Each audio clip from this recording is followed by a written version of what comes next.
আজ দুজনে মিলে বেরিয়ে পড়েছিলাম একটু বাজার করতে যাব বলে। আর রাস্তায় দেখি এই ছাগলগুলো অনেকটা ভেড়ার মতন দেখতে, এইগুলোই কিন্তু এখানে মাটন হিসেবে খাওয়া হয়।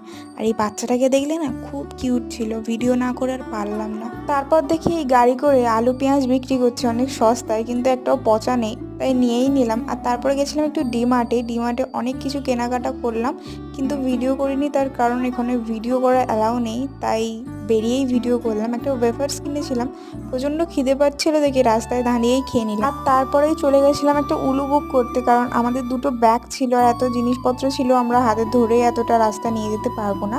আর আজকে রাতে ডিনারে ছিল একদম মাংস, একদম পাতলা মাংস, বেশি রিচ করা হয়নি। আর তারপরে বসে দুজনে অর্ডার দিচ্ছিলাম কিছু কোল্ড ড্রিঙ্কস আর এই 1 টাকার কড়াইশুঁটি, যেটা কিন্তু খুব ভালো এসেছিল। আর তারপরে আমাদের কোল্ড ড্রিঙ্কস আর কফিও সব কিছু চলে আসে। আর এই কুরকুরের মতন এগুলো এগুলো কিন্তু ছোটোবেলায় অনেক খেয়েছি, তো রাতের বেলা এই খেয়ে ঘুমিয়ে পড়লাম।